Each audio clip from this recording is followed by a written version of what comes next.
1600 শতিকাত বা 1500 শতিকাৰ শেষৰ ফালে মহাপুৰুষ শ্ৰীমন্ত শংকৰদেৱে নৰনাৰায়ণৰ অনুৰোধত বৃন্দাবনী বস্ত্ৰ সাজি উলিয়াইছিলে আৰু এই বৃন্দাবনী বস্ত্ৰখন আমাৰ অসমৰ ইতিহাসৰ বা আমাৰ সভ্যতাৰ এক অমূল্য অংগ। আমি বহুতে বৃন্দাবনী বস্ত্ৰৰ বিষয়ে শুনিছো, পঢ়িছো আৰু বিভিন্ন সময়ত ইন্টাৰনেটত হওক বা আন কিতাপ পত্ৰত ইয়াৰ ছবিও আমি দেখিবলৈ পাইছো। কিন্তু আজি যোৱা 500 বছৰ কালত আমাৰ কোনো এটা প্ৰজন্মই এই বৃন্দাবনী বস্ত্ৰখন স্বচক্ষুৰে বা সন্মুখৰ পৰা দেখিবলৈ পোৱা নাই। অৱশ্যে যিসকলে কেতিয়াবা লণ্ডনৰ মিউজিয়ামত গৈছে, কেতিয়াবা পেৰিছৰ মিউজিয়ামত গৈছে, সি এটা সুকীয়া কথা। যোৱা কেইবছৰমান আগতে ময়ো লণ্ডনৰ মিউজিয়ামত এই পবিত্ৰ বৃন্দাবনী বস্ত্ৰভাগ দৰ্শন কৰিছিলো। বৃন্দাবনী বস্ত্ৰ বুলি ক'লে আমি চমুকৈ ইয়াকে বুজিম যে ভগৱান শ্ৰীকৃষ্ণই বৃন্দাবনত যি লীলা কৰিছিলে, যাক আমি ৰাস মহোৎসৱৰ সময়ত বিভিন্ন ভাওনাৰ জৰিয়তে প্ৰতিফলন কৰো, সেই বৃন্দাবনত প্ৰভু শ্ৰীকৃষ্ণৰ লীলাক তাঁতশালেৰে মহাপুৰুষ শ্ৰীমন্ত শংকৰদেৱে এই বৃন্দাবনী বস্ত্ৰত অংকন কৰিছিল।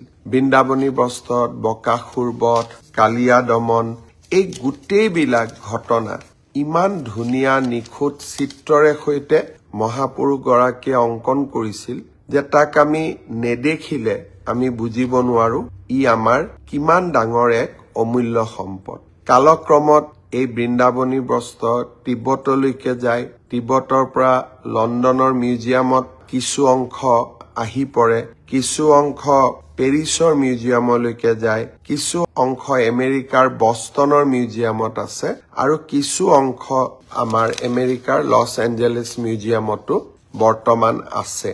কিন্তু লণ্ডন আৰু পেৰিছত থকা বৃন্দাবনী বস্ত্ৰ দুভাগ যথেষ্ট ডাঙৰ, যথেষ্ট দীঘল আৰু আমি যি বৃন্দাবনী বস্ত্ৰৰ কল্পনা কৰো তাক উপযুক্তভাৱে প্ৰতিনিধিত্ব কৰে।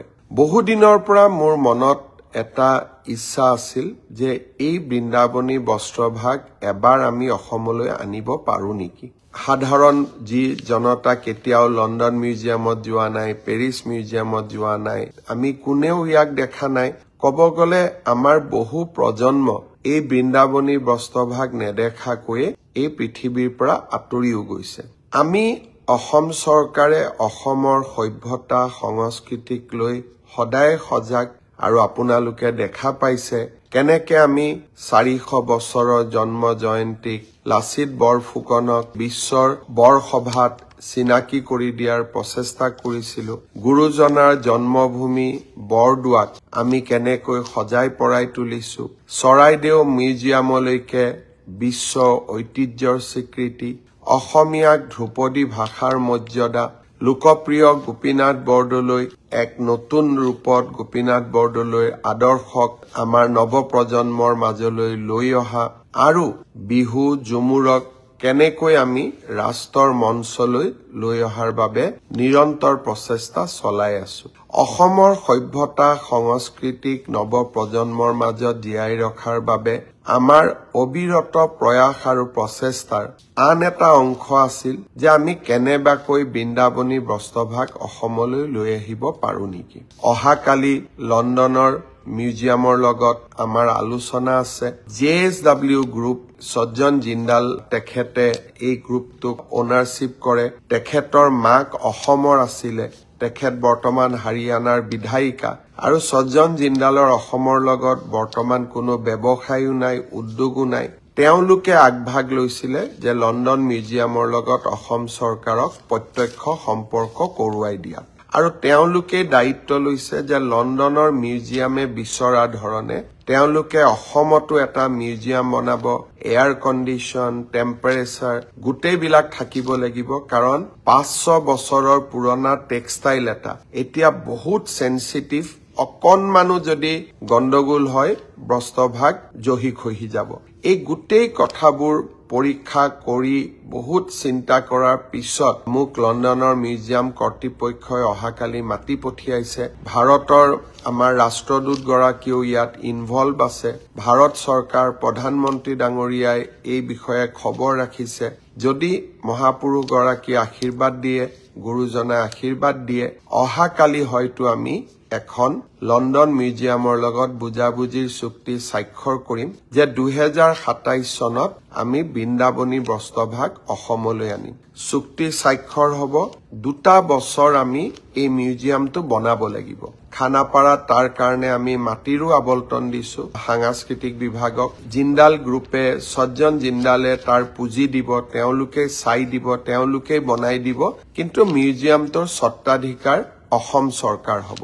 আৰু বৃন্দাবনী বস্ত্ৰভাগ আমি লৈ আহিম, আমি প্ৰদৰ্শন কৰোৱাম আৰু বৃন্দাবনী বস্ত্ৰভাগ আমি দিল্লী, মুম্বাই আদিলৈকেও লৈ যাব চেষ্টা কৰিম, যাতে ভাৰতেও মহাপুৰুষ গৰাকীৰ বিষয়ে আৰু এবাৰ জানিব পাৰে, তেখেতৰ অমূল্য অৱদানৰ বিষয়ে জানিব পাৰে আৰু অসমীয়া সভ্যতা কিমান চহকী আছিল তাক যাতে ভাৰতবৰ্ষৰ আন জনগণেও জানিব পাৰে। মিউজিয়ামটো হোৱাৰ ফলত আৰু এটা লাভ হ'ব যে আমি পৃথিৱীৰ বিভিন্ন মিউজিয়ামৰ পৰা আপুৰুগীয়া সম্পদসমূহ মাজে মাজে আমি অসমত আনি থাকিব পাৰিম আৰু অসমৰ পৰাও আমাৰ সম্পদসমূহ আমি বিশ্বৰ আন আন মিউজিয়ামলৈকে পঠাব পাৰিম আৰু আদান প্ৰদান এনেকে হৈ থাকিব। এটা ডাঙৰ উদ্দেশ্য লৈ লণ্ডনলৈ যাম। অসমবাসী ৰাইজৰ আশীৰ্বাদ বিচাৰিছো আৰু অহাকালি যদি গুৰুজনাৰ আশীৰ্বাদত সঁচাকৈ লণ্ডন মিউজিয়ামৰ লগত আমাৰ চুক্তি স্বাক্ষৰ হয়, মই আপোনালোকক লগে লগে এই বিষয়ে অৱগত কৰিম। 2 দিন মই নাথাকো। 18 তাৰিখ ৰাতিপুৱাই অসমলৈ উভতি আহিম আৰু সেইদিনাখনে আমি সকলোৱে জুবিন গাৰ্গৰ জন্মদিনটোত, উপজা দিনটোত আমি সকলোৱে অসমৰ চাৰিওফালে এটা বৃহৎ ৰক্তদান শিবিৰ আয়োজন কৰিছো। 53টা স্থানত ৰক্তদান শিবিৰ অনুষ্ঠিত হ'ব।